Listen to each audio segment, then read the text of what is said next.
Olá, seja muito bem-vindo ao podcast da nossa Escola de Liderança 120 igual a 1. Você já sabe, o nosso objetivo é encontrar unidade na diversidade. Antes de eu apresentar para vocês o nosso convidado de hoje, um cara especial demais, eu queria dizer que toda primeira segunda-feira do mês a gente lança um novo podcast. Então fique atento, já se inscreve aí no nosso canal, já ativa o sininho, se puder, curte esse vídeo, deixa um comentário aí falando o que você achou, como você foi abençoado através disso. Também quero agradecer sempre eles que me acompanham, MR Studio, obrigado. Eles que sempre gravam um podcast aqui com o coração tão aberto e com tanto carinho. E quero falar por último do meu livro que eu lancei há pouco tempo, que chama Deus Não Precisa de Você. É isso aí, essa é a verdade que você precisa entender, que Deus ele não precisa de você, e você vai entender que Deus não te chama por uma necessidade, mas Ele te chama porque Ele te ama e porque Ele quer fluir através da sua vida para alcançar pessoas e poder transformar realidades. Bom, hoje eu estou recebendo aqui um cara sensacional, tive a honra de conhecê-lo ontem, mas hoje a gente já conversou bastante e pude conhecer um pouco do coração dele e a gente vai conhecer ainda mais. Pastor Manuel de Matos, seja muito bem-vindo ao nosso podcast. Obrigado, pastor Marcos, eu quero dizer que a alegria é minha, eu estou me sentindo muito privilegiado em poder fazer parte desse trabalho tão importante aí que tem abençoado tantas vidas.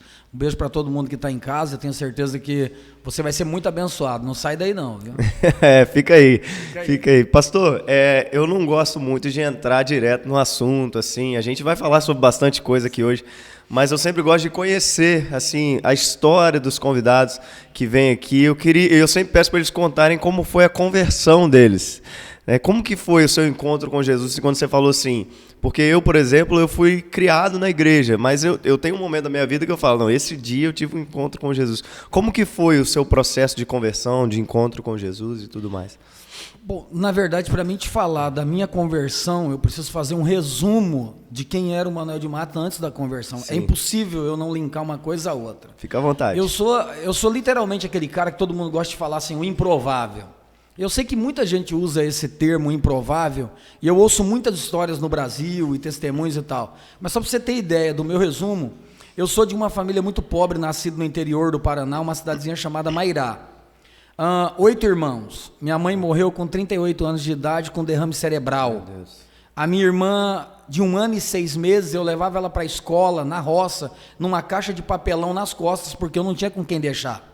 Então, assim, a minha história é uma história bem conturbada. Eu vi minha mãe sendo velada na sala da minha casa com 38 anos, morreu com um derrame cerebral. O meu pai, um homem extremamente violento, satanista, conversava com o diabo, como eu estou aqui conversando contigo nesse podcast. Então, eu vi muita coisa. E nessa minha rodada na vida aí, eu saí da minha casa com 8 para 9 anos, morei, sei lá, com umas 7, 8 famílias nesse país. Desde abuso sexual, a apanhar, a dormir no mato, comer raiz de árvore, são coisas que eu vivi na minha vida. Então, por isso que eu estou dizendo que não dá para falar da conversão sem dizer o porquê. Eu nunca entrei numa igreja, eu nunca tinha lido uma Bíblia. O meu pai sempre dizia que todo crente é doido. Hoje eu descobri que é verdade, né? Porque crente normal, gente não pode ser normal. Para andar com Deus tem que ser doido, gente. Porque quem é a pessoa que deixa o seu descanso de domingo, 18 horas, para vir para um culto? É verdade. Tem que ser doido, tem que ser muito apaixonado por Jesus para poder fazer um negócio desse. E isso é muito legal. Então, nesse meu percurso, nessa minha rota de vida, eu conheci muita gente. Aos 17 anos, na verdade, aos 16 anos, eu estava em Santa Catarina, numa cidade chamada São Joaquim.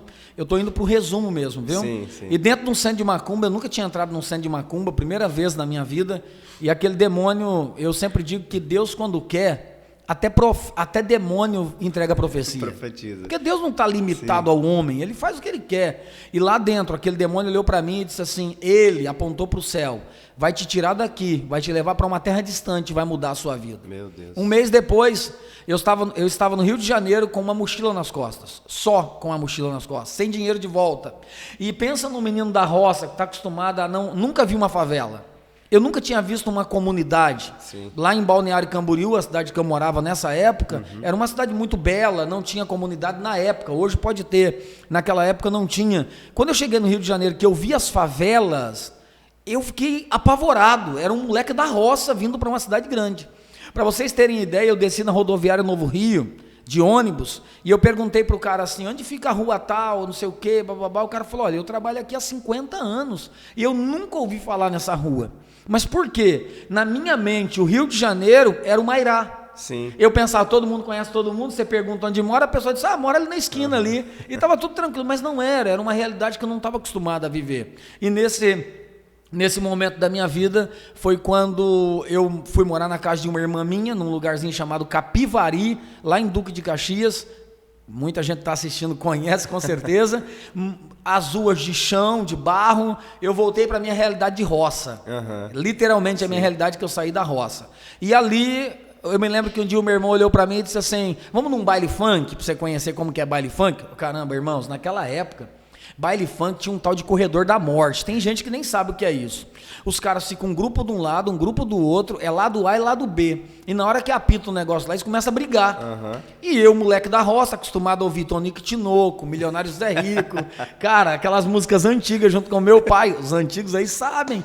Eu só sertanejão, no máximo Zezé de Camargo e Luciano, essa coisa assim. Quando eu cheguei no baile funk, que gritou esse negócio de corredor da morte, eu entrei em pânico. Eu saí daquilo ali, fui para casa e me tranquei. E falei, nunca mais eu saio na rua. Porque aqui no Rio de Janeiro só tem doido, gente. O pessoal briga entre eles. Só que a briga aqui era diferente. Não era briga de roça que você dá um tapa no outro e vai embora. Aqui dava morte. E eu entrei em pânico. Resumindo, como que foi minha conversão? Eu pensei, eu não posso voltar para Balneário porque eu não tenho um centavo. No baile funk eu não vou. Então vou ficar dentro de casa trancado. E aí um irmão, amigo do meu irmão de sangue, foi visitar esse meu irmão, e esse cara era cristão. E ele disse assim pro meu irmão, hoje tem um culto lá na minha igreja, você quer ir com a gente? Meu irmão, não vou não, que eu não gosto de igreja. Eu disse, cara, eu não vou no baile funk, eu nunca entrei numa igreja, eu não tenho dinheiro para voltar para Balneário, então eu vou na igreja. Falei, a única opção que sobrou é a igreja, de repente eu arrumo uma menininha lá e tal, eu moleque, e aí fui para a igreja. E eu me lembro que naquela noite o pastor era muito pentecostal, meu irmão, e ele começou a falar em línguas, e pai, gritando, e eu fiquei apavorado. Eu saí quase com tanto medo quanto no baile funk. Exato, né? Eu falei, cara, esse cara é maluco. Eu falei, o que esse cara tá falando que ninguém entende? Eu nunca tinha entrado numa igreja, eu nunca tinha lido a Bíblia. E aí eu fiquei do lado de fora fumando, que foi o único vício que eu tive na vida, foi cigarro. Eu nunca fui viciado em nada, nunca usei droga, essas coisas. Fiquei fumando, no final do culto eu entrei, e era justamente a hora do apelo. Quando o pastor fez o apelo, o meu coração explodiu dentro de mim. E aí eu brinco que o irmão que estava do meu lado, o cara que me levou, eu disse assim, irmão, eu estou passando mal. Ele disse assim, é bom ou é ruim? Eu brinco com isso porque naquela época, irmão, se tu fala que é ruim, vinha 40 obreiros expulsar demônio de você. Eu falei, não, é um negócio bom. Ele disse assim, cara, Jesus está te chamando. E quando eu vi, eu estava na frente, entregando a minha vida para Cristo. E aí vem a minha conversão. Eu aceitei a Jesus ali, mas a conversão veio um mês depois. Sim. Por incrível que pareça. Na minha vida sempre foi tudo muito intenso, tudo muito rápido, Deus sempre teve muita pressa. Um mês depois eu estava andando na rua, sem nunca ter ouvido falar no Espírito Santo, e eu comecei a falar em línguas no meio da rua, sem ninguém pregar, sem ninguém colocar a mão em mim, sem nada. Pensa no pânico que eu entrei.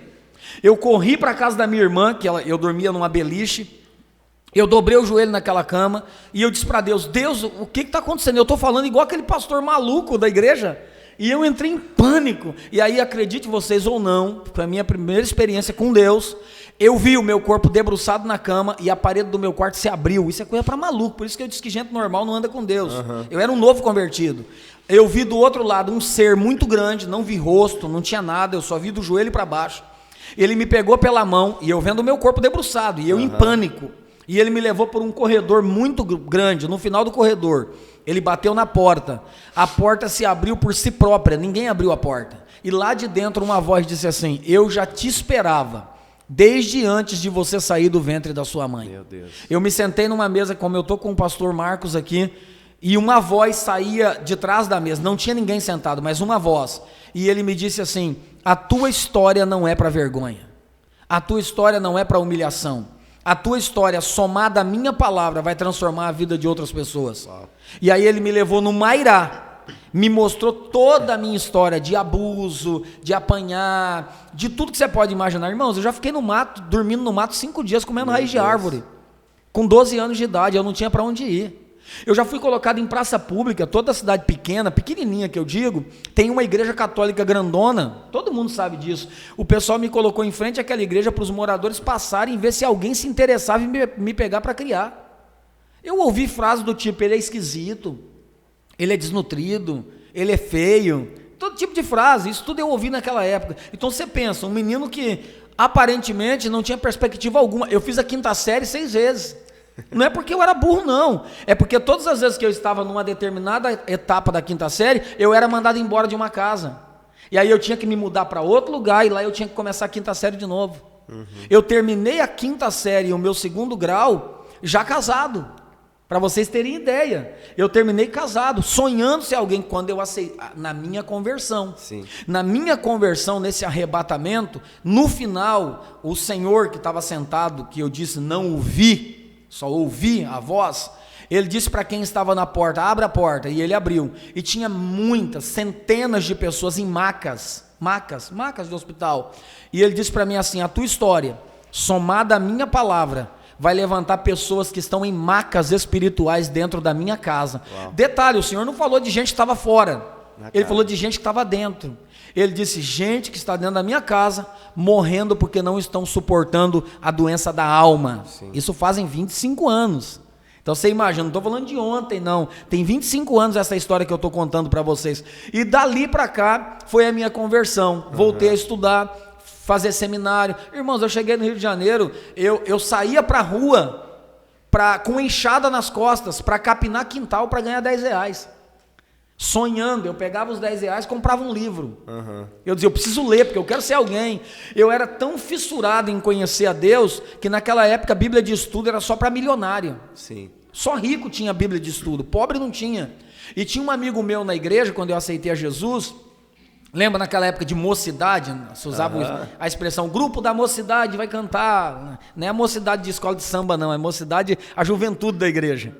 E naquela época a molecada me dava tapa na cabeça na igreja, e aí da roça, vai para onde?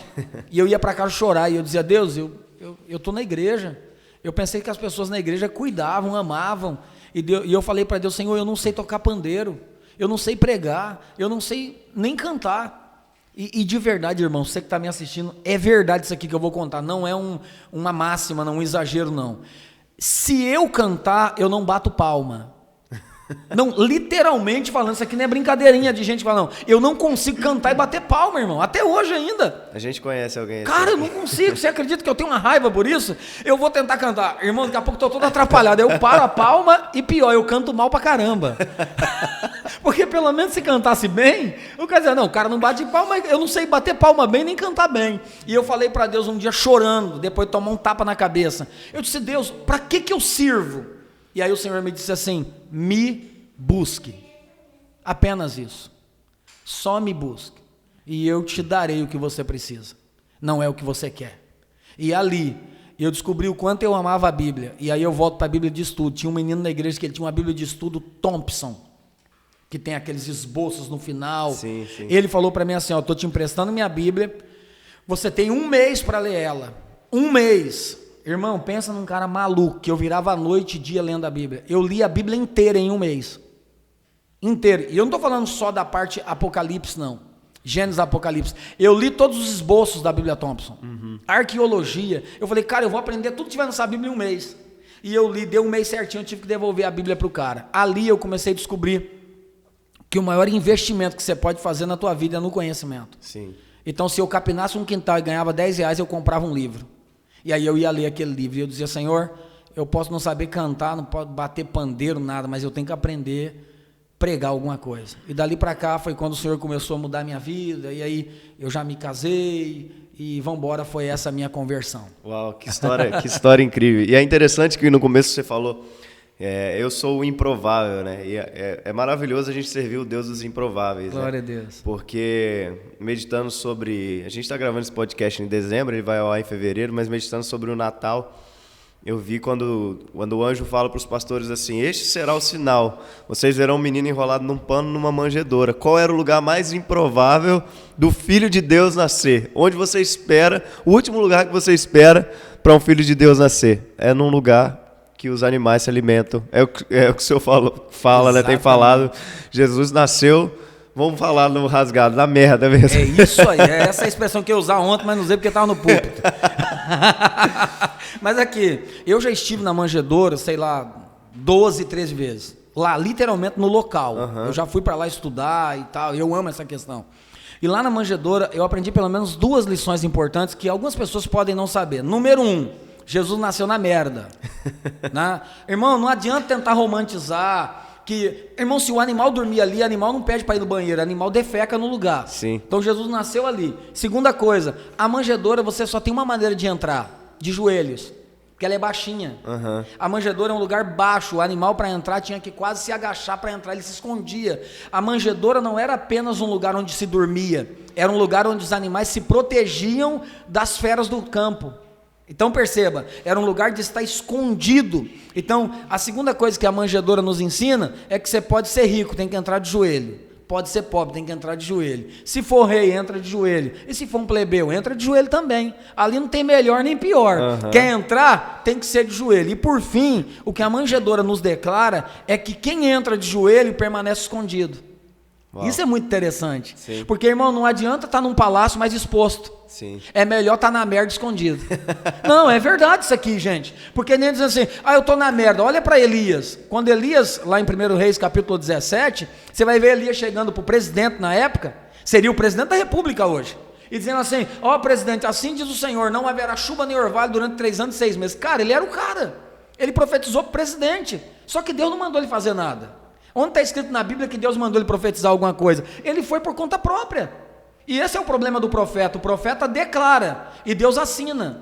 Só que o que você esquece é que o que você declarou, você também está debaixo. Ele esqueceu que ele também ia passar pelos 3 anos e 6 meses sem chuva e sem água. O próprio profeta. Sim. Aí no versículo 2 o Senhor fala com ele, Elias, levanta-te, retira-te daqui e vai para o ribeiro de Querite.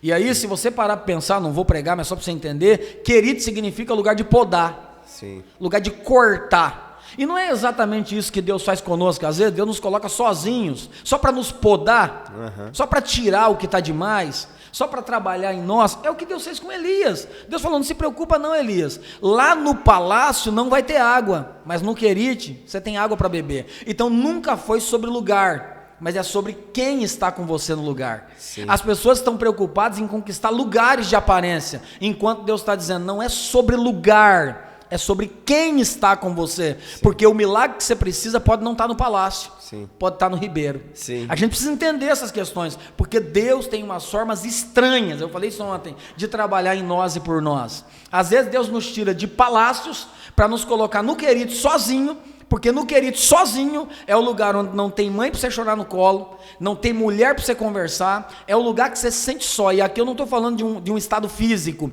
geográfico, eu estou falando de um estado de espírito. É o lugar onde você está no meio da tua família, mas se sente só. Todo mundo já passou por esse Querite. Quem nunca usou a expressão, cara, parece que eu estou falando grego, ninguém me entende. Porque quando você está falando, ninguém consegue entender o que você está falando, é Deus dizendo, você está no Querite, aí ninguém entende, só eu te entendo.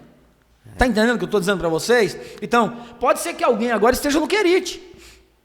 É no Querite que Deus tira a amizade que você pensa que é amiga e é tralha, vai cortando. É no Querite que Deus tira aquela pessoa que você achou que era benção para a tua vida, Deus cortou porque Deus tem alguém melhor.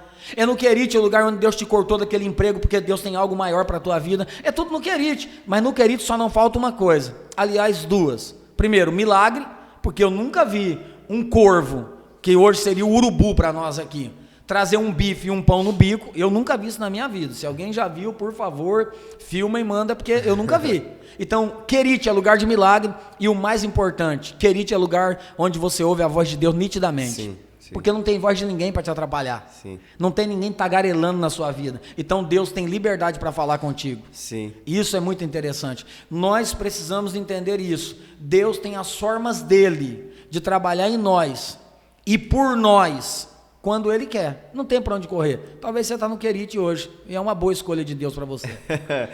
E é interessante, porque às vezes a gente pensa que a fé vai nos levar a lugares, mas na verdade a fé ela aponta para uma pessoa, né? O autor de Hebreus ele diz, olhando para Jesus, o autor e o consumador da nossa fé. Se a gente olhar para trás, quem criou a nossa fé foi Ele. Se a gente olhar para frente, a gente vai terminar a nossa fé nele. E é interessante porque as pessoas, elas às vezes querem definir o destino pelos lugares que a gente quer chegar. Então elas falam assim, você quer ser pastor? Não, o pastor é tudo ladrão, frustrado e tal. Mas eu vejo na história de Jairo que existe um destino sem Jesus e o mesmo destino é completamente diferente com Jesus, né? Porque os servos vêm da casa de Jairo e eles falam, sua filha morreu. Então eles falam, Jairo, você está indo para um destino de morte, eu já vim de lá só tem morte, se você levar Jesus para lá não vai adiantar nada. Mas quando Jesus chega no destino que era um destino de morte, esse destino se torna um destino de vida. Então não é sobre o lugar, né? É sobre quem vai com você. Porque quando Deus diz para Abrão, sai da tua terra e da tua parentela e vai para uma terra que eu te mostrarei, Abrão já estava indo para Canaã, que era a terra do pai dele. Isso aí. Deus só queria tirar quem estava indo com ele. Exatamente. Né? E ele levou ainda, né? Levou o Ló que deu dor de cabeça para ele hoje. Só dor de cabeça. Eu sempre digo isso, eu dou palestras sobre finanças para alguns lugares, eu digo, irmão, nunca emprega parente. Você quer ajudar parente, dá o dinheiro para ele ficar em casa. Sim. Dá o dinheiro, ajuda ele em casa, que você vai passar raiva. Porque, irmão, parente acha que porque trabalha para você, ele não precisa fazer o que deveria, chegar a hora que quer. Lógico, irmão, não são todos, tá? Eu tô aqui fazendo um exagero de uma brincadeira. Lógico que tem gente que leva o negócio a sério, mas na maioria, foi o que aconteceu com Abraão. Sim. Levou Ló e no meio do caminho, olha o que deu.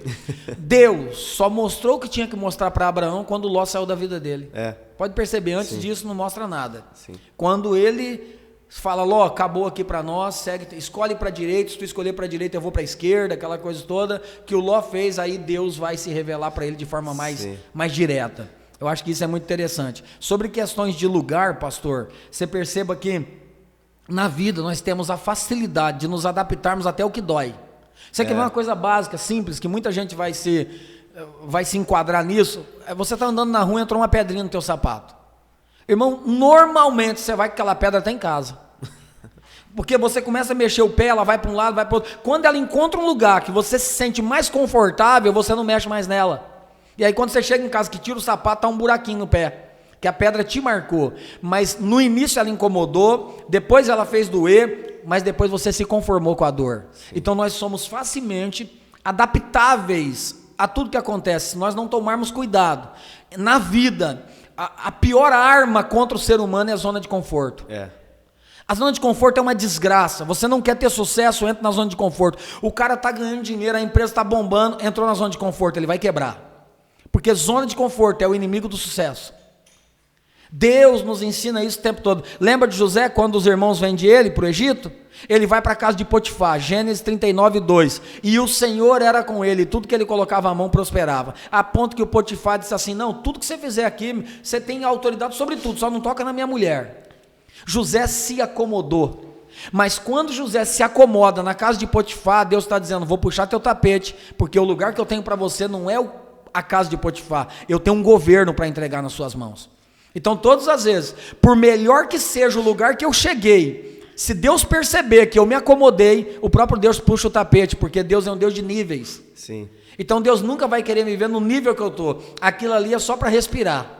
Isso serve para a vida de qualquer ser humano, não é crente não, qualquer ser humano. Todas as vezes que a tua vida entrar na zona de conforto, Deus vai dar um tempo para você respirar, para você curtir, para você se alegrar. Mas se você parar de projetar para crescer, o próprio Deus puxa o teu tapete que é para você sair do lugar. Isso é fato na vida de qualquer ser humano na terra. Não tem como fugir. Então fé nunca foi sobre o lugar, mas sobre quem. Sim. As pessoas entendessem isso, pastor, a vida delas mudaria. É só ler Hebreus 11. É isso aí. É só ler Hebreus 11, está lá, a declaração sobre fé. Homens que fecharam a boca de leões, apagaram o fogo, que da sua fraqueza tiraram força. Isso é extraordinário, porque ali a Bíblia nos revela que não é para quem é forte, é para quem é fraco. Sim. Fé, irmão, é para quem é fraco mesmo, não é para fortão não. O evangelho é para os fracos. É isso aí. É porque é interessante que quando Jesus ressuscita, os soldados roubando os fortes caem, né? Mas as mulheres permanecem de pé, as mulheres fraquinhas, elas permanecem de pé, porque o evangelho de fato é para os fracos. E Deus ele escolhe os fracos e os improváveis de fato. E é interessante em Hebreus, que em Hebreus 11... as coisas, né, invisíveis que nós não vemos, né, que a fé é o firme fundamento das coisas que se espera, é a prova do que não se vê. Se a gente for pensar na perspectiva de uma igreja perseguida, que é a igreja do primeiro século, a gente vai ver que aquilo que não se vê não é simplesmente uma prosperidade terrena e passageira, mas é algo eterno, é uma fé que aponta para o eterno. Então o escritor de Hebreus ele diz assim, pela fé, Noé obedeceu, pela fé Abraão saiu, e tipo assim, a fé nos leva não a Deus nos obedecer, mas a nós obedecermos a Deus. Né? Eu vejo que o Brasil, e a gente vai entrar um pouco nisso, a igreja ela tem essa ideia de que declara e Deus tem que fazer, né? Como se a fé fosse nós colocando Deus debaixo do nosso senhorio, mas na verdade a fé é quando a gente se coloca debaixo do senhorio de Deus, e aí as palavras deles estão em nós, as nossas palavras estão nele, e aí sim a gente pede tudo o que a gente quer, e ele faz, porque quando a gente se alinha à vontade dele, a gente se alinha também ao que ele quer para nós. Né? Eu sempre digo que a fé, ela é muito mais importante para suportar a dor do que para viver glória. Sim. Vê bem, se você ora por um familiar teu e ele falece, você tem que ter tanta fé para continuar seguindo a Deus independente do que aconteceu. A fé é muito mais importante nessa hora. Eu acho, com todo respeito, eu acho muito mais glorioso quando eu ouço um testemunho como esse, que alguém diz, pastor, mesmo tendo perdido, eu não desisti de Jesus. Isso é maravilhoso. Porque dizer, eu criei tanto que Deus curou, isso é maravilhoso, mas isso aí é fácil demais no sentido de, para mim, continuar servindo a Deus, cara. Você continua servindo a Deus por quê? Porque Ele curou? Porque Ele abriu a porta? Porque o negócio aconteceu como eu queria? Não, eu vou continuar servindo a Deus independente do que aconteça. Os crentes têm que alcançar esse nível de fé. Os pastores têm que ensinar. Nós estamos ensinando ao povo, eu digo nós que eu sou pastor, muitas vezes, a fé do imediatismo, do agora, do tem que ser. Declare e tem que acontecer. E quando não acontecer, você está ensinando o povo para viver isso? A gente tem que ensinar para o povo a ter fé mesmo quando não aconteceu o que eu quero. Porque aí você vai ter crentes maduros. A porta não se abriu? Irmão, o Senhor continua sendo Deus. Isso não me abala. Não curou? O Senhor continua sendo Deus. Eu queria que tivesse curado, mas o Senhor é que sabe. Sim. Acabou, ponto. Eu não vou discutir com Deus. É assim, lembra de Davi, quando o menino morre, a criança morre, ele está orando e jejuando 7 dias. Quando os caras cochicham lá, a criança, ele levanta, sacode a poeira. Os caras dizem, olha, infelizmente a criança morreu. Ele falou, beleza, foi tomar um banho, se perfumou, ninguém entendeu nada, foi comer. Os caras falaram, ué, mas como é que pode? Ele disse assim, enquanto ela era viva, eu orei, busquei, e Deus poderia fazer algo, mas uma vez que ela morre, ela não pode voltar mais a mim. Eu irei a ela, mas ela não voltará a mim. É entender os processos da vida. Eu não estou dizendo que é fácil não, pastor. Eu não estou dizendo aqui que quando você perde alguém, você tem que ficar alegre, não. Tem o tempo do luto, porque crente também tem esse problema. Às vezes a pessoa fantasia, vira o bonecão do posto. Bobão. Irmão, quando é para chorar, é para chorar. Quando é para rir, é para rir. Quem disse que Deus nos quer na presença dele sempre rindo? Quem foi que contou essa ideia? O profeta Jeremias diz que as virgens cantam e dançam, mesmo chorando, Deus recebe. Então não é sobre cantar e dançar, é sobre servir. Sim. Lembra aquele que vai semeando e plantando, aquele que vai semeando e chorando. Voltará colhendo, voltará com seus molhos, sorrindo e se alegrando. Então, a vida é sobre chorar e sorrir. Nós temos que preparar a nossa geração para isso. A minha filha um dia disse para mim, pai, eu estou muito triste. Eu disse, é normal, Deus te abençoe, tristeza faz parte da vida. Mas eu estou muito mal. Eu digo, mas isso aqui é o quê? É para estar mal mesmo, não é para estar rindo, não. Porque a gente quer fazer o quê? Não fica assim, não. Tem coisas que acontecem conosco que é para chorar mesmo, gente. É para ficar mal mesmo. Sim. Não tenta. Na Bíblia está cheio disso. Quando alguém morria, tantos dias de luto, de choro, de lágrima, de rasgar a roupa. É natural. Deus não quer fantasiar. Deus quer que nós vivamos a Bíblia como ela é.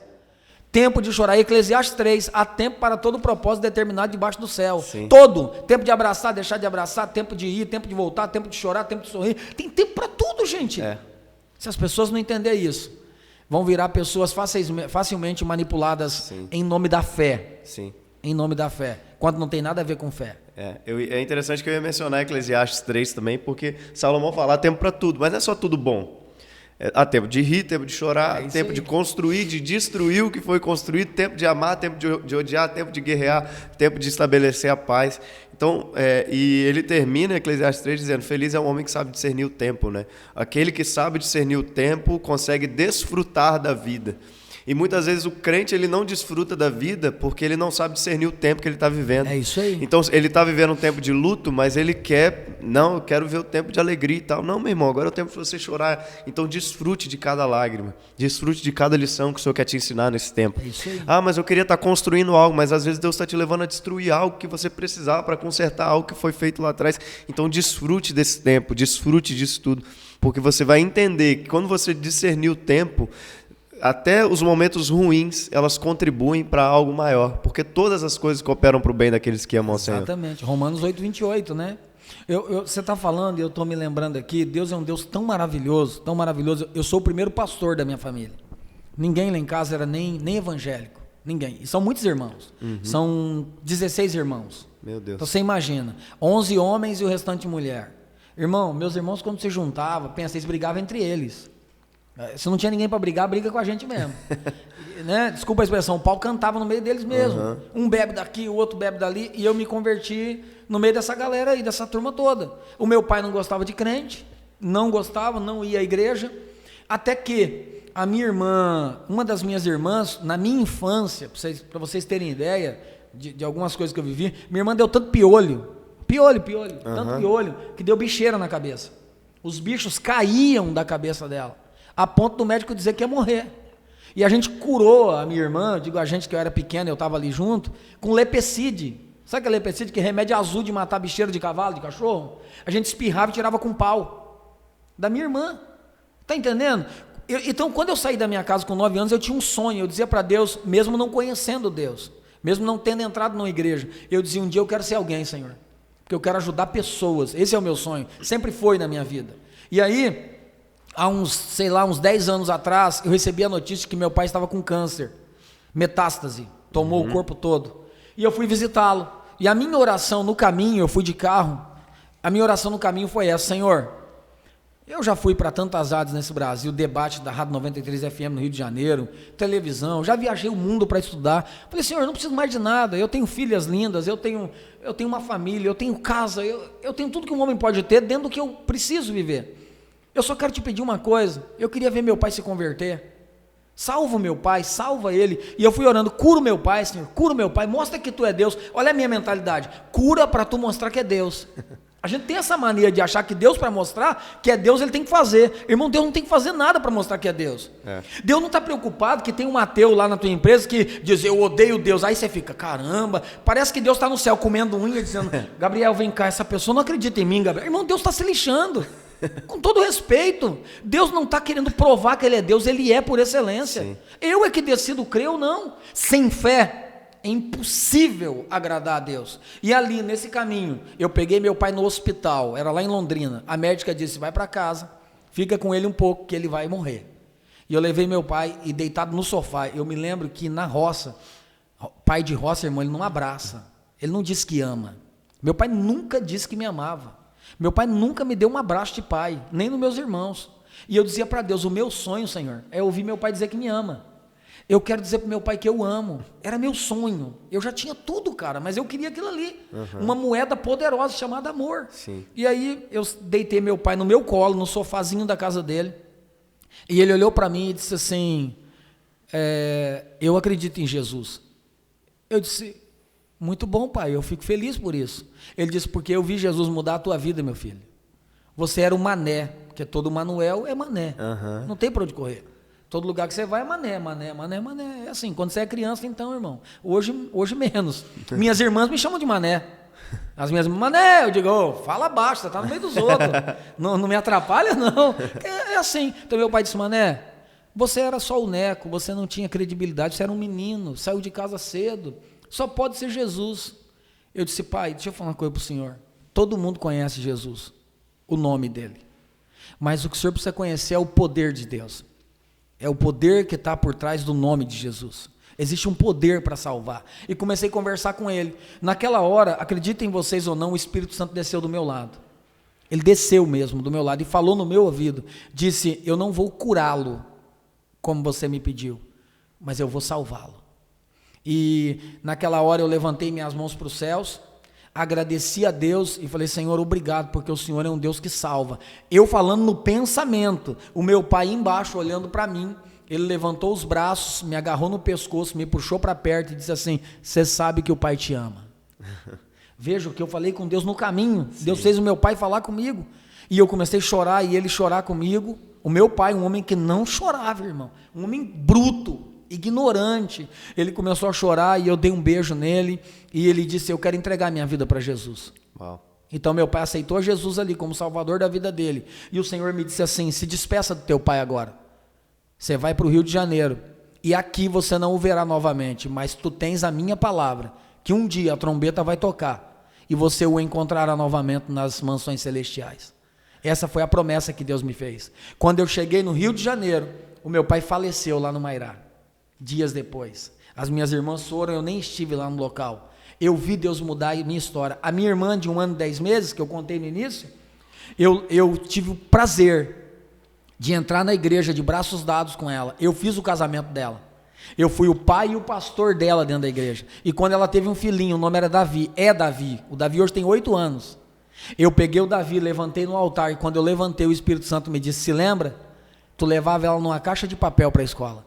Hoje eu te dou o filho dela para você consagrar no altar. Uau. Porque aquele que começou a boa obra em vós é fiel para terminá-la. Então estou falando de fé para ser. Sim. Você entende o que eu estou dizendo? Sim. É muito mais do que ter. Ter é importante. Eu não estou aqui, eu sempre digo que ser e ter andam de mão dada. Sim. Porque nós precisamos ter. Mas ser é mais importante. Sim. Então Deus me fez ser uma pessoa melhor, não um pastor, uma pessoa melhor. As minhas irmãs, minha família começaram a ver em mim uma referência de homem, não de pastor, apenas.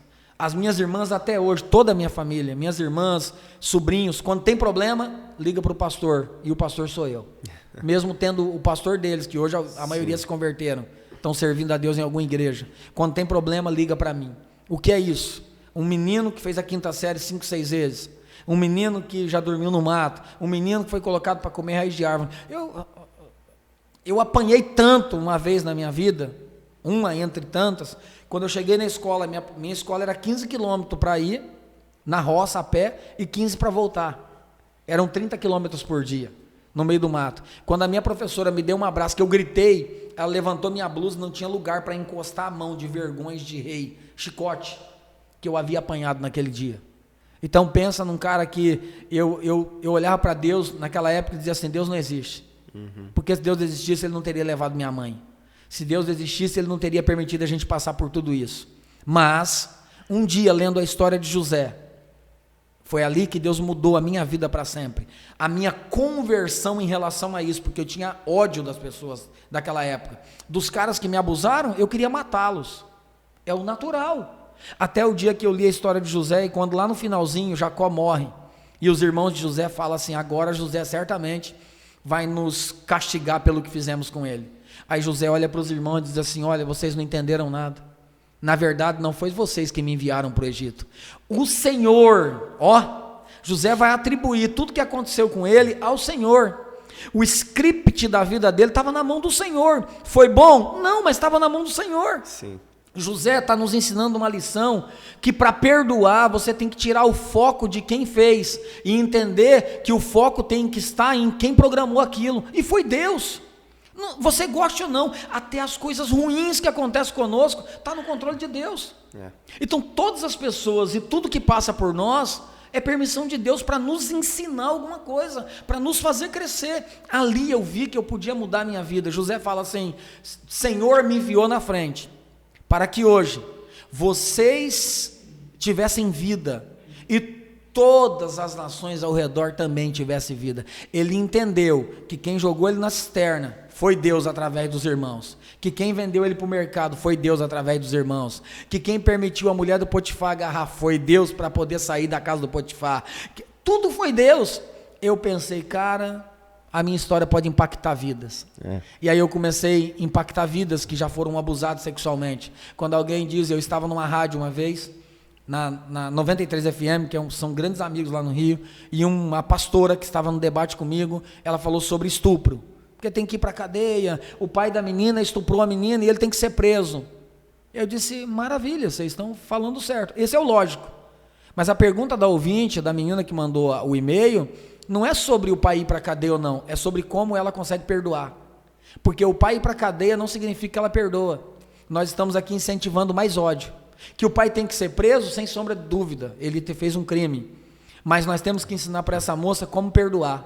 Porque não adianta o pai estar preso e o coração dela estar preso também.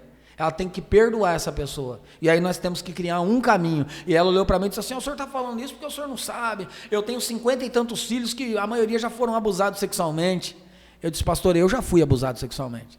Então eu sei do que eu estou falando. Jesus pode fazer o que o psicólogo não tem poder de fazer. Com todo respeito, psicólogo é importante, terapeuta é importantíssimo, mas tem coisas, irmãos, que só Jesus pode fazer. Não adianta. Tem traumas como esse, eu falo por experiência, de um abuso sexual, não foi um, vários no mesmo lugar, que se Jesus não entrar, terapeuta não faz. É pelo sangue de Jesus. Quando eu entendi isso, quando eu entendi que Deus me enviou na frente, eu já voltei lá. Já comi pão com as pessoas que me bateram, já visitei eles. Isso aí você vai perguntar assim: mas pastor, como é que o senhor consegue? Não, isso não vem de mim não, irmão. Isso é ação do Espírito Santo. Sim. É isso que você tem que entender. A fé é sobre ser. Eu me tornei uma pessoa melhor, não perfeita, melhor, ainda pecador, mas melhor. Eu sempre digo que a única maneira que você tem de se parecer com Jesus, só existe uma maneira: através do amor. Porque quem consegue ser perfeito como ele? Quem consegue não pecar como ele? Ninguém. Então eu digo: cara, eu sou tão pecador que pelo menos no amor eu tenho que me parecer com Jesus. Sim. Essa igreja do século 21 está precisando se parecer com Jesus no amor.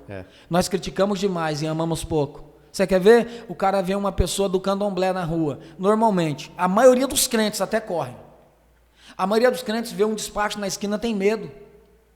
Peraí, quem deveria ter medo é o demônio que está lá no despacho do crente que tem o Espírito Santo. E eu não estou falando de pastor, não. Eu estou falando de qualquer crente. Sim. Se você aceitou Jesus ontem, você já tem o Espírito Santo na tua vida. Acabou, irmão. Isso não é mérito de um pastor, de um evangelista, de um pregador. É para todos. A igreja precisa entender isso. Aceitei a Jesus ontem, o Espírito Santo já está em você. Qualquer demônio mais ralé, importante ou poderoso, tem que ter medo, porque a presença de Deus está na tua vida. Sim. Acabou. Ponto final. Nós precisamos aprender a abraçar mesmo aqueles que não professam a minha fé. Sim, sim. É isso que vai fazer esse mundo se converter. A igreja está precisando de mais amor e menos poder. Sim. Guarde isso que eu estou dizendo. Jesus não venceu o diabo na cruz pelo poder. O poder faria ele descer. O amor fez ele morrer. É só as pessoas prestarem atenção nisso. Jesus olhou para a multidão zombando dele e disse o quê? Pai, perdoa-lhes. Eles não sabem o que faz. Se fosse pelo poder, ele ia dizer: desce fogo do céu e mata todo mundo. O crente gosta disso. Poder, para poder se vangloriar. Poder sem amor se torna soberba. É por isso que tem um monte de moleque prepotente que começou ontem no evangelho, começou a pregar, fazer umas coisinhas, está se achando o cara. Fica bobo, fica besta, se achando o rei da cocada. Larga de ser bobo, irmão. A gente tem que começar a entender que o que vai mudar a história da humanidade é o amor. Sim. Porque a Bíblia diz: o amor vence o ódio. Sim. É a Bíblia, não é pastor Manuel de Matos que está dizendo. Quer mudar a história da tua casa? Começa a ser menos chato e mais cristão. Porque tem gente que se converte e fica chato. A música do diabo. O cara está bebendo cerveja, meu pai, essa cerveja é do Satanás. A mulher, o marido não é convertido, amor, essa cerveja, irmã, você é esposa, vai lá e dá a cerveja para ele beber, porque a mulher santifica o marido sem uma palavra. Mostra para ele que você é cristã, não como crítica, mas que você é cristã porque você tem amor dentro do coração. Sim. É isso que vai mudar as famílias, é isso que vai mudar os bairros, é isso que vai mudar uma empresa, é isso que vai mudar a igreja, quando nós entendermos que o nosso limite termina quando o do outro começa. E é muito interessante que você falou sobre poder e amor, porque Paulo ele escreve a Timóteo dizendo, né, Deus não nos deu espírito de medo, mas de poder, amor e moderação. Porque o poder somado ao amor, ele gera moderação em nós. Agora, se eu tenho poder e não tenho amor, eu fico totalmente desequilibrado. Ou se eu tenho amor e não tenho poder de Deus para agir nesse amor, eu também não sou moderado. Então a moderação está no poder e no amor, senão a gente se torna uma igreja como a de Laodiceia, que tem dons, isso tem recursos, tem caridade, só falta Jesus, que Jesus está do lado de fora, falando assim, estou aqui batendo, se vocês quiserem. Então, no meio de todo esse testemunho que você deu da conversão do seu pai, você falou sobre algo que você declarou no carro, e eu lembrei que o senhor fala sobre algumas crendices que vêm na cultura cristã, né? O senhor falou sobre, para o senhor mostrar que o senhor é Deus, né, cura meu pai. E a gente tem muito essas crenças assim que os cristãos carregam dentro da sua cultura e que limitam o pensamento, limitam a cultura do reino de Deus, limitam a mensagem do evangelho na mentalidade de cada um, né? Essa é uma delas. Aqui a gente tem aí, se o Senhor é Deus nessa terra, então o Senhor faz isso, né? A gente tem essas crenças assim. Eu queria que o Senhor falasse um pouquinho assim, algumas crendices aí que o Senhor já ouviu e que... Por exemplo, é muito mais fácil eu começar a orar e dizer: Senhor, visita o hospital, visita o médico, por que eu não vou? Tá vendo como é que é essa situação? Parece que Deus é meu empregado. Não, irmão, Deus não vai visitar o hospital, quem tem que ir sou eu. Senhor, visita o traficante, não, quem tem que ir lá sou eu. Ide por todo mundo. E estes sinais seguirão, você está andando, aos que crerem. Não tem como o sinal seguir quem está parado. Então a gente tem que parar com essas crendices de parece que Deus é nosso empregado. Senhor, mostra que tu é Deus e faz. Não, irmão, Deus não está preocupado, eu repito, com quem não acredita nele. A gente tem que parar com essa besteira, é limitar Deus demais. Sim. É trazer Deus para o nosso mundinho muito pequeno. Outra coisa que Deus não está limitado é em 4 paredes. Deus não está limitado, Deus vai em qualquer lugar que Ele quiser. Você precisa entender isso. E o cristão cheio do Espírito Santo também vai em qualquer lugar. E aí é uma crendice que nós precisamos entender. O que é ser cheio do Espírito Santo? Alguém que fala em línguas? Alguém que tem dons? Não. Irmão, tem gente dentro da igreja que nunca pegou o microfone, que nunca abriu a boca para falar, e é mais cheio do Espírito Santo do que alguém que prega. Porque ser cheio do Espírito Santo não se revela nos dons, ser cheio do Espírito Santo se revela nos frutos. É isso aí. As pessoas estão confundindo. Quem tem dom tem performance, quem tem performance tem glória, é aplaudido. Mas quem tem fruto muitas das vezes não é visto. Mas no reino de Deus a ótica é outra. No reino de Deus, Deus está olhando quem tem fruto, não quem tem dom, porque dom não é dele, dom é emprestado. Então o dom vai voltar para Deus.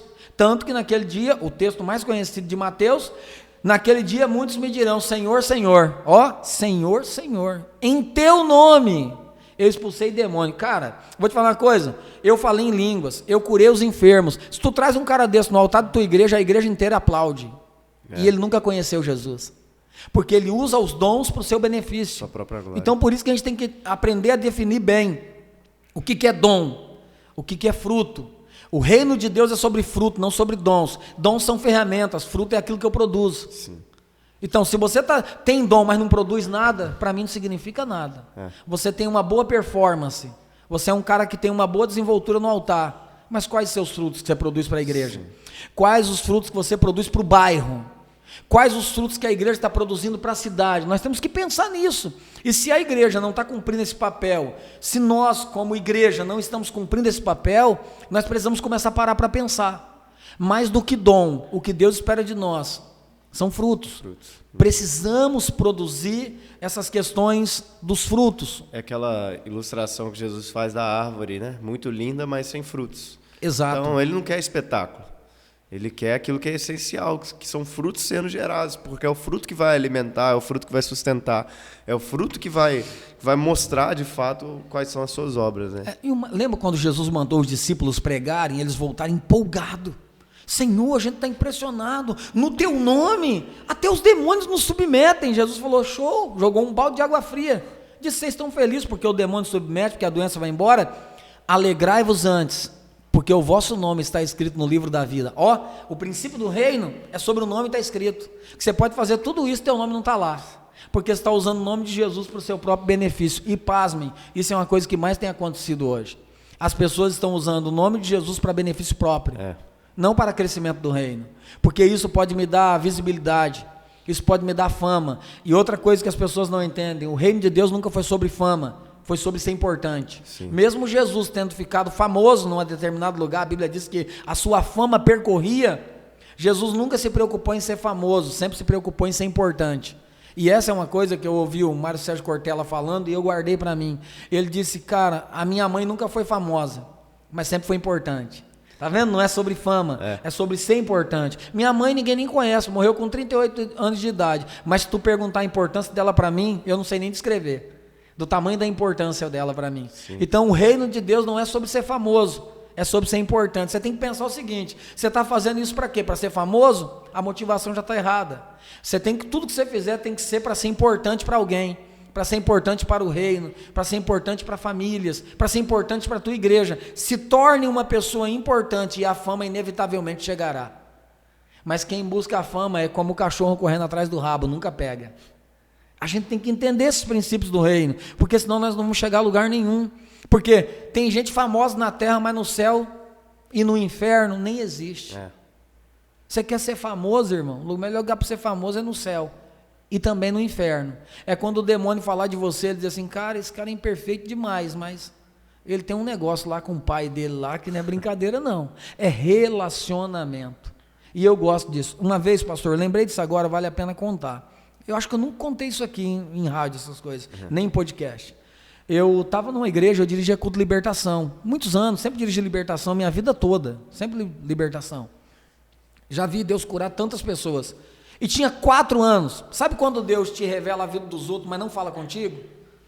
Talvez você não tenha vivido isso, você que está em casa. Tinha 4 anos que eu não ouvia Deus falar comigo, tipo, meu servo, aquela coisa, a gente, né? 4 anos. E eu estava no altar da igreja naquele dia, era um culto de libertação.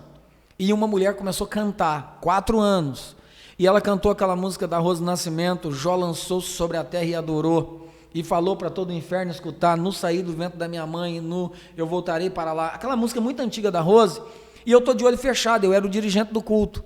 E quando eu estou de olho fechado, Deus usou ela, veio e colocou a mão no meu ombro e disse: meu servo, 4 anos se passaram. E eu me calei. Porque tem filhos que eu preciso falar toda hora, porque senão eles não aguentam e saem. Mas tem filho que eu confio tanto que eu calo a minha voz e ele ainda permanece.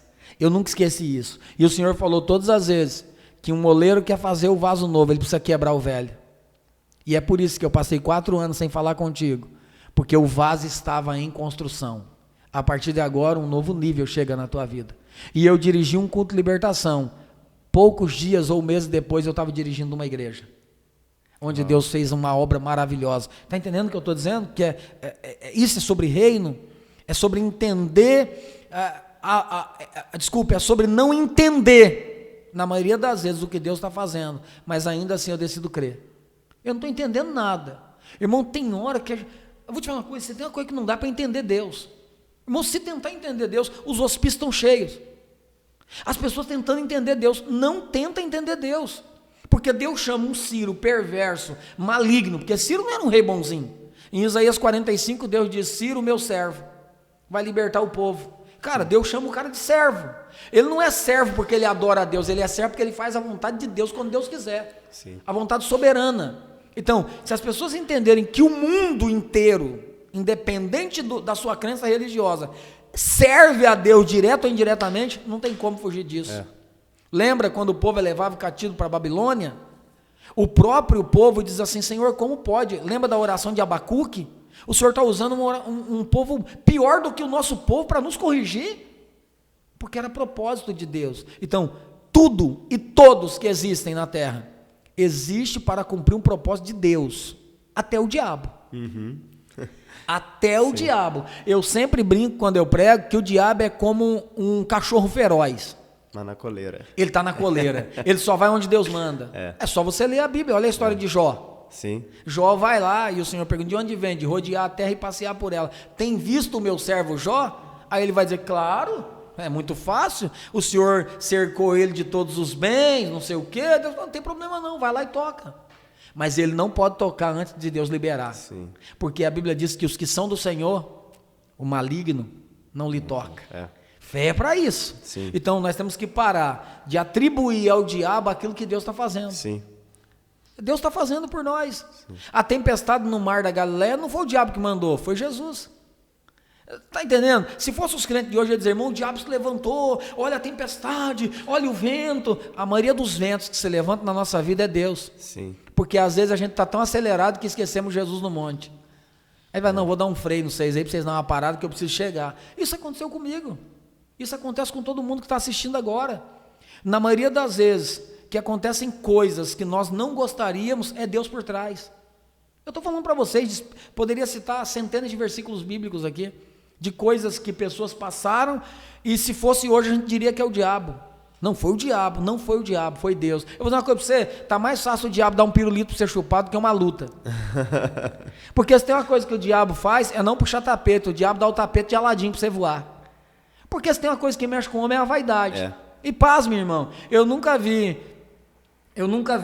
pessoas mais vaidosas do que o espiritual demais. Sim. O espiritual demais fica vaidoso, ele fica bobo. Então vaidade não é sobre o que você veste, sobre o carro que você tem apenas. Vaidade é sobre o que você se torna. Sim. Tem gente vaidosa ao extremo, arrotando santidade. A pessoa arrota santidade, Deus está dizendo, cara, você está fedendo. Lembra lá de Isaías? A oração de vocês está fedendo para mim. Porque vocês não jejuam pelo propósito certo, vocês não oram pelo propósito certo. Então, até isso, crente, até isso você que está me assistindo tem que entender. A motivação que você faz é o segredo do que você está fazendo. Deus não olha o que você faz, mas a motivação pela qual você está fazendo. Se a motivação for podre, o que você está fazendo é lixo. Está entendendo o que eu estou dizendo? A minha motivação para servir a igreja é por quê? Porque eu quero um cargo maior. Se for essa a motivação, eu já caí por terra. A motivação tem que ser porque eu amo a casa de Deus. Sim. E aí as outras coisas virão inevitavelmente sobre a minha vida. Isso aí. Está entendendo? Boas ações vazias de Jesus não servem para nada, né? O pastor crendice, você quer ver uma coisa? Vocês estão em casa, vocês estão aqui, guarde isso. Já ouviu a expressão leão anda com leão?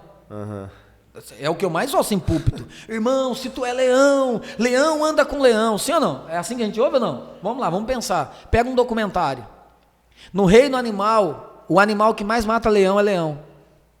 É só vocês olharem, exceto a hiena, quando o leão está muito velho, ou quando ele está sozinho, as hienas juntam e matam ele. Raramente isso acontece. Mas leão mata em 3 circunstâncias diferentes. Número 1, toda vez que um leão chega numa ninhada de filhotes, que ele não é o pai, ele mata. E ele mata por 3 razões. Número 1, ele mata porque ele está vendo aquele leãozinho que não é filho dele, então um dia vai crescer e concorrer com ele. Então toda vez que ele olha aquele leão, é pequeno, mas é leão. Não sabe nem rugir, mas é leão. Ele pode não saber nem andar direito, mas é leão. Então toda vez que um leão grande vê um leão pequeno em potencial, ele vai tentar matar. Isso acontece no nosso meio. Hoje, gente, para gostar de matar leão, é os próprios leões dentro da igreja.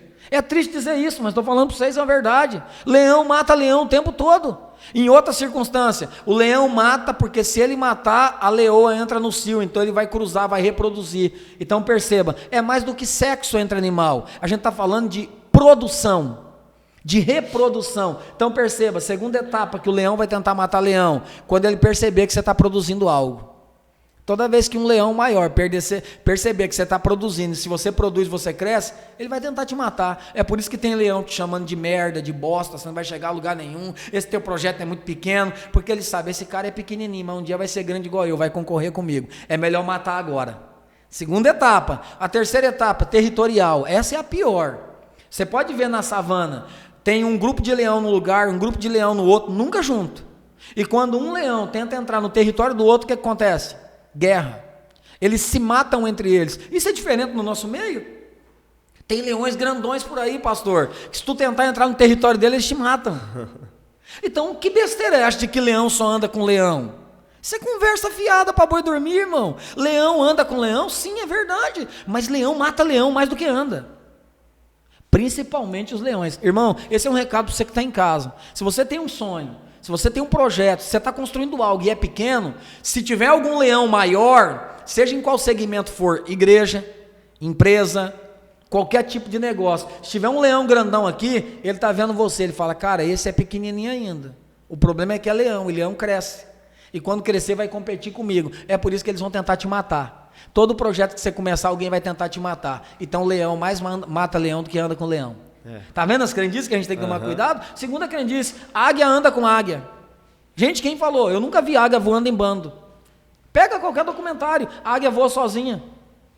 No máximo 2, que é o casal. No máximo, você vai ver águia voando sozinha. E por quê? Porque entre querer e ser, tem um percurso a ser percorrido. Tem uma estrada para trilhar. Então, querer ser águia, todo mundo quer. Mas para ser águia, tem que aprender a ficar 5 meses em isolamento, renovando sua sorte, sem visita de ninguém. Ninguém vai visitar. Você fica 5 meses arrancando as próprias penas. Não é ninguém que arranca. Então, para ser águia, não pode ser chorãozinho. Ah, não vieram me ver. Ninguém liga para mim. Para ser águia tem que querer, irmão. Para ser águia tem que ter coragem de meter a unha na rocha e sangrar e arrancar as unhas velhas para fazer a unha nova nascer. Para ser águia tem que ter coragem de meter o bico numa rocha e arrancar o bico velho e fazer um bico novo nascer.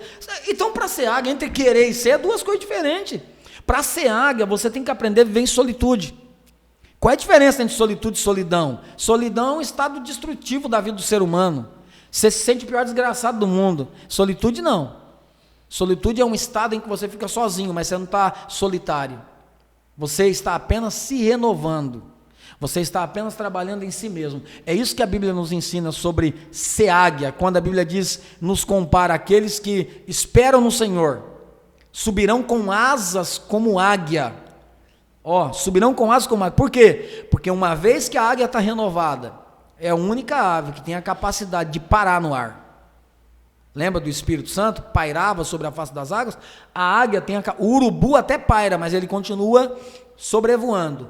A águia não. A águia paira e para. Os ossos dela, o movimento cilíndrico do corpo da águia, dá a capacidade para ela de parar. É a única ave, talvez uma das únicas, que para literalmente acima das nuvens. Então, quando a tempestade vem, ela consegue voar acima. Então, a águia é muito lindo, voa a 320 km por hora, enxerga a sua presa lá embaixo como se estivesse diante dela. É maravilhoso. Mas passar o processo da águia, irmão, não é qualquer pessoa que quer passar não, viu? Não é para medroso, não é para frouxo. Por isso que eu estou dizendo, a águia não anda com águia não.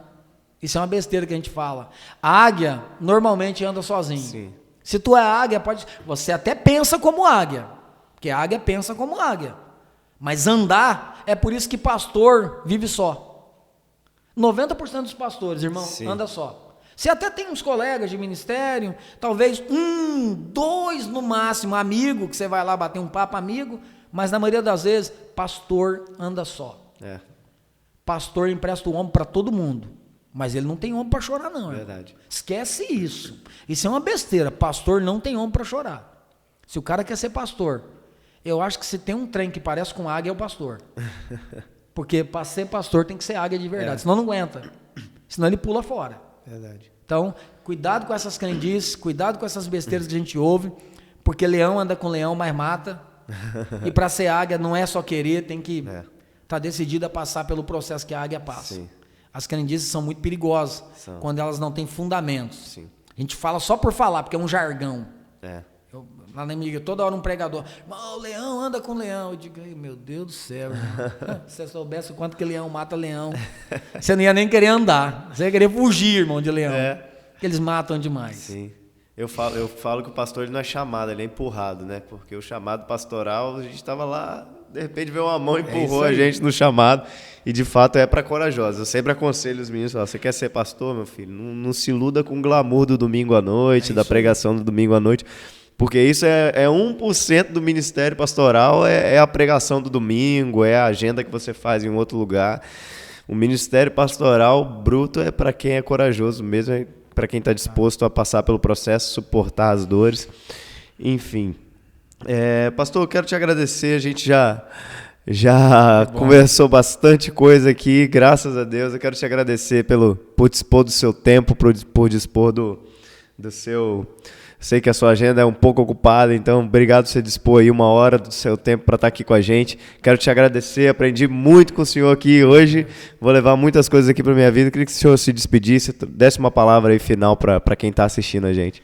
Eu, na verdade, que agradeço aí o carinho de vocês em me receber, a todos vocês aqui que estão nessa equipe aqui, ao pastor Marcos, obrigado de verdade, obrigado a você que está em casa e aguentou assistir até agora, e se foi bom, né, aí você tem que ir lá no sininho mesmo, ativar. Isso aí. E aproveitar e compartilhar também para abençoar a vida de talvez centenas e milhares de pessoas através desse canal aí, chamado YouTube. Acho que a gente pode ser bênção em onde a gente estiver. Sim. Onde nós estivermos, Deus nos plantarmos, vamos ser bênção. E se eu puder te dar uma palavra, eu acho que a palavra que define a minha vida de verdade, ame mais e aponte menos. Abrace mais e critique menos. Eu acho que esse é o papel da igreja. O papel da igreja não é sair apontando, principalmente os que estão dentro. Principalmente. Eu acho que, às vezes, nós nos preocupamos tanto em ganhar almas e nos esquecemos de manter as que já estão dentro. E aí a igreja está entrando centenas de pessoas pela porta da frente e milhares saindo pela porta do fundo. Sim. Isso é um perigo. E essa culpa, queridos, não é do pastor da igreja. Essa culpa são dos membros da igreja. Porque ovelha gera ovelha. Pastor só cuida de ovelha. Pastor pastoreia, mas quem gera é ovelha. Então, se a tua igreja, se o teu ministério está fracassado, acredite, 99% dessa culpa é tua, não é do pastor. O pastor cuida, mas quem gera são as próprias ovelhas. Você precisa entender isso. E como é que a gente gera? Não é indo para a rua evangelizar apenas, não é pregando apenas, é amando.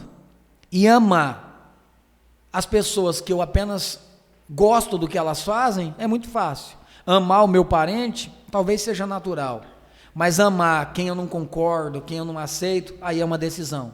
É por isso que Jesus falou: amai aqueles que vos perseguem, aqueles que vos odeiam. Você precisa decidir amar. E isso é coisa, irmãos, que só a igreja consegue fazer. Não é o Manuel de Matos, é a igreja que Cristo estabeleceu em mim. Porque a igreja não é um templo, a igreja somos nós que estamos aqui. Sim. Cada um de vocês que estão assistindo, você é a igreja do Senhor. Então, em nome de Jesus, cumpra esse papel. Porque pecador, as pessoas só não vê, mas com certeza você tem um bocado de pecadinho escondido. Esse é fato. Eu não estou aqui te apontando, é a realidade da vida. Como eu tenho minhas fragilidades, minhas fraquezas. Então, como é que a gente compensa? Amando. Então, ame, porque é o amor que vai conseguir mudar esse mundo. Parece clichê, mas não é. É o que a Bíblia ensina. Os 10 mandamentos resumidos em 2. Acabou. Se a gente cumprir isso aí, irmão, nós vamos conseguir ter uma igreja muito mais saudável, uma igreja crescendo muito mais e realmente estabelecida no amor de Cristo. Que Deus te abençoe em nome de Jesus. Amém, amém. Pastor Manuel já falou, mas não custa lembrar. Deixa o seu like, ativa o sininho aí, se inscreve no nosso canal e compartilha esse vídeo. Eu tenho certeza que muita gente vai ser abençoado, não só pelo testemunho de vida, mas pela visão de reino que o pastor Manuel trouxe para nós. Eu quero te agradecer e, pastor Manuel, mais uma vez, muito obrigado. Que Deus te abençoe e fique atento ao nosso próximo podcast. Lembrando que a nossa escola, ela busca encontrar unidade na diversidade. Que Deus te abençoe em nome de Jesus.